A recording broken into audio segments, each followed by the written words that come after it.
Hi guys, इस tutorial में हम लोग 100 कॉलम्स फ्रॉम देखेंगे। 100 कॉलम्स फ्रॉम एक particular table. It shows all the columns of table and there data type along with any other column specific details.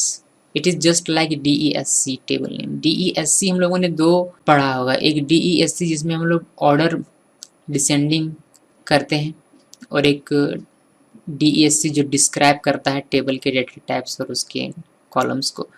So DESC use कर सकते हैं। DESC के बारे में मैं आपको थोड़ा सा बता देता हूँ। DESC डिपेंड करता है कि आप उसको कैसे यूज़ करते हैं। अगर उसको आप टेबल नेम के द्वारा यूज़ करते हैं तो वो आपको टेबल को डिस्क्राइब करके बताएगा। अगर उसको कॉलम के थ्रू यूज़ करते हैं, मतलब ऑर्डर बाय के थ्रू, तो वो आपको डिसेंडिंग ऑर्डर करके आपको दिखाएगा। ओके, सो DESC से कन्फ्यूज नहीं होना है।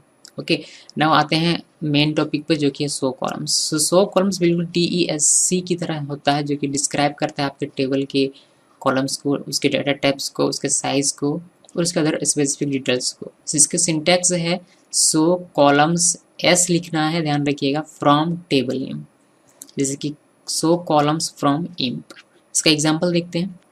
100 कॉलम्स और student, semi column, sorry from नहीं लिखा मैंने, 100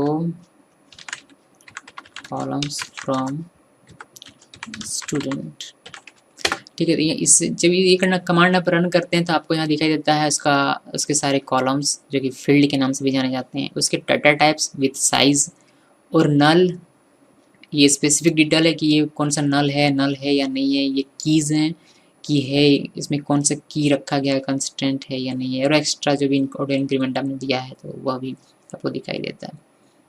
ओके, सो इस तरीके से आप अपने कॉलम्स के बारे में जानकारी हासिल कर सकते हैं, अपने टेबल के कॉलम्स के बारे में जानकारी हासिल कर सकते हैं इस स्टेटमेंट से। Thanks for watching.